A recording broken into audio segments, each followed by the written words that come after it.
Now, in order to register or log in a user or even send a forgotten password email or verification email, we have to look closer to our Firebase, see how it works. When we go to our authentication part, here when a user is created, let's create some user one.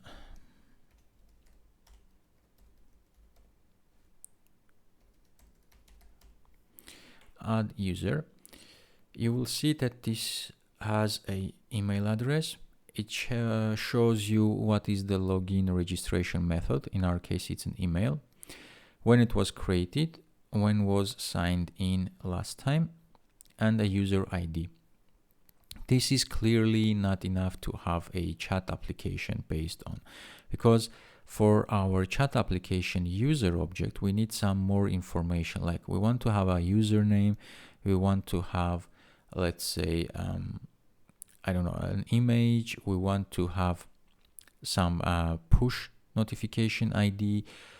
We want to have different information about the user, but the authentication part is limited only to these 4 informations that we can get. And the most important is actually this email address and the UID, because we are not really interested in when the user signed up or when the account was created. So for this, we are going to create our custom user object that we can add any parameter that you want to have for your user. So this user object will be saved in our database, and we are going to write the model for this user. I'm going to now just delete this dummy user that we created because we don't really need that. All right, let's create a struct. We're going to do our model now. Command N to create a new file. I'm going to create a Swift file. Click next. I'm going to call mine user. And you can right click and create new group from selection, and let's call this model. Right, so we have this user file. What we want to do here is import Firebase and also import Firebase Firestore Swift. For some reason it doesn't autocomplete. Let me just command P to command build our project. See what Firebase Firestore Swift. It says that it doesn't have this module. So let's go to our pods. First in pod file, this is the one we are interested in. So the pod is here. Firebase Firestore Swift. The folder is also here. Sometimes this happens with Xcode. It doesn't recognize some libraries, but we can verify that the library is there. So the solution can be Command-Shift-K to clean build our project. It will take some time to reindex the project, but I'm not going to wait for that. I will just continue with my model here. So I'm going to create a struct, call it user. And this struct is going to conform to 2 protocols. The first one is codable, and the second one is equatable. And it doesn't autocomplete because we are kinda in error mode. We have done the cleaning, and Command B to build my project again, so this thing will go away. So let's look at these 2 things. What the codable does is this is going to help us to take our user object and map it to our Firebase. So we are going to write some parameters, and the key values will be mapped directly to our Firebase.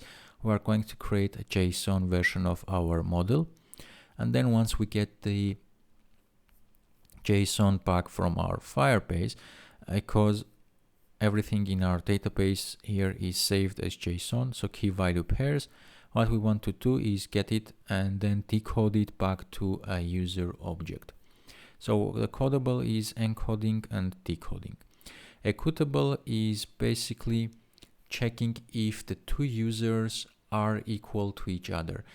And we're going to check if the two users are equal based on the user IDs, because each user has a unique ID, and we are going to check this whenever we are going to provide the two users, and we are going to check if the two users are same or no.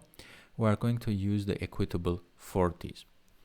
Right, so let's write the parameters of our user object. What type of parameters we want to have?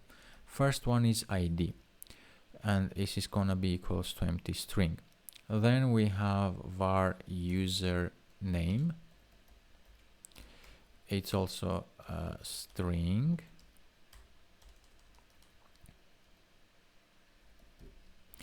Then we have an email, which is a string. Var push ID. This is a string, and by default we set the value to empty string. Var avatar link, we set this to empty string by default, and var status is a string. So each of my user is going to have an ID, username, email, push ID, avatar link, and string. Some of the values have default value added to them straight away, because in case if we don't have to pass them, because the user may not have push ID or an avatar link, so we set it to empty string. And let's create a few static variables which are going to help us throughout our application. And the first one is going to return the current ID of the currently logged in user. So I'm going to say static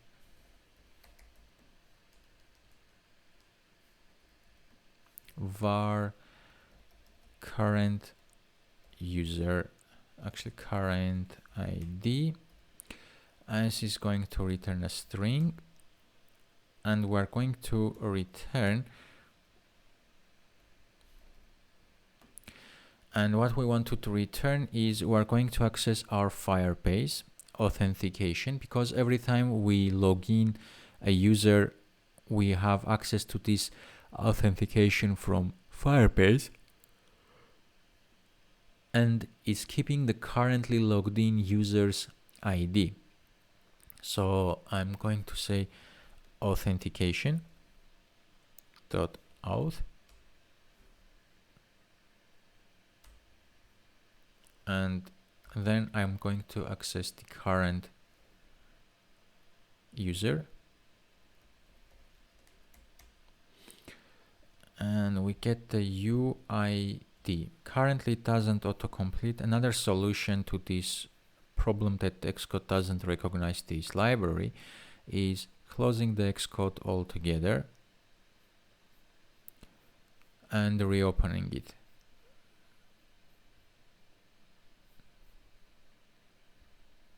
I'm going to open with my Xcode beta.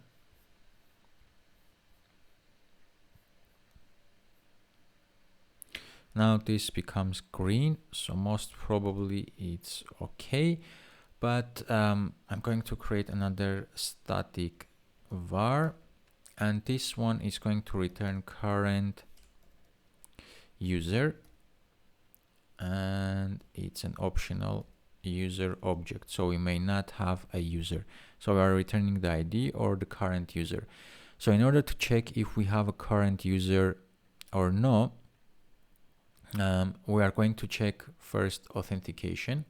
So say if auth.current user is not equals to nil. So we are asking our Firebase authenticator to check if we have a current user logged in on our application. If it's not nil, it means we have logged in user, but I'm going to add another layer of security here, and what we are going to do is whenever our user logs in, we are going to create a key value dictionary with our user parameters, and we are going to save it in our user defaults.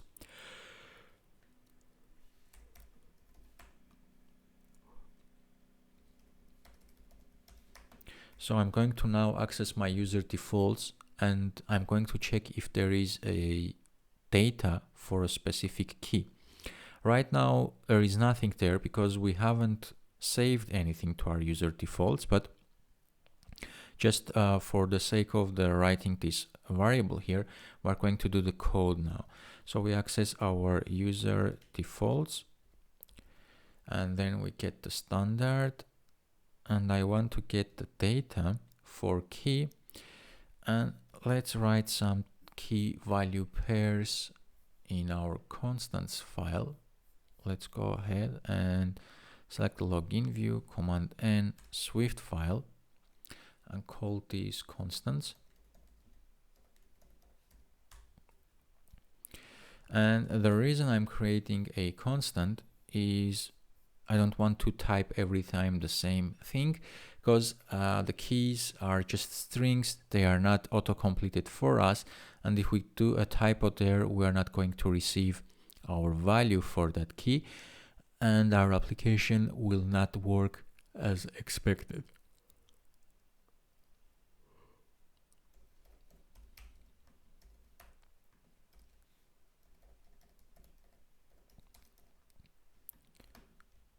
By creating this constant, every time I type k current user, it will be auto-completed, and the value of it is going to be this string here that we have set. Now let's go to my model user, and for key I will say k current user. Remember, you need to make command B to build the project before you will have access to this auto-completion there. Otherwise it will not auto-complete, and as you can see now it still shows an error, but this is it's okay. We just are missing our curly braces. So if we have an authenticated current user and we have something saved in our user defaults for the name kCurrentID, says editor placeholder is in source file, Command B. Now the error goes away. So if this is correct, we are going to return the user. Otherwise, we're going to say return nil, because we will have no user. But if this is the case, we want to use our JSON decoder to take whatever we have in this data saved in our user defaults and convert it into a user object with all these parameters and return it. So let's do that. I'm going to say let decoder is equals to JSON decoder, and I'm going to try and catch error, because what we are going to do may throw an error. So we will put it into catch block.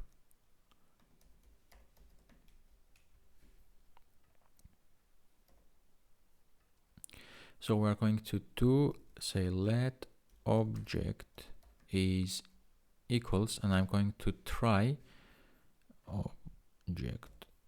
I'm going to try to use my decoder to decode from, and you can see it says throws here, so this may throw. That's why we are doing into catch block.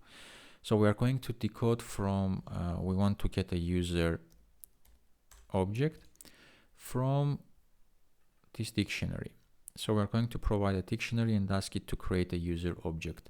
If everything goes successful, we want to return this object.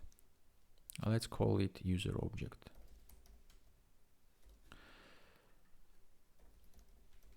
Otherwise, if something went wrong, let's print our error. So we say print error decoding user from user defaults. And here I'm going to pass my error, localized error dot localized description. So we know that what error is, what happened.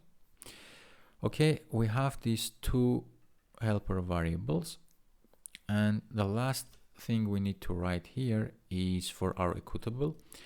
We say static func equals, and then we provide left hand side user object and right hand side user object, and this will return a boolean.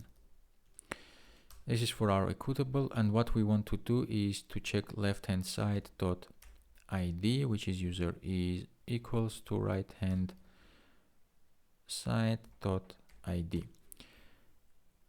Static func. All right. So whenever we check this equals, we are checking if the left user and right user that we are providing have the same ID. I'm going to run my application. Hopefully it will run. No, it says failed, and this Firebase Firestore Swift is not found.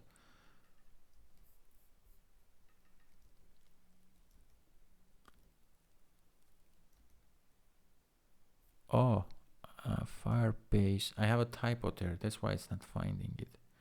All right, let's build now.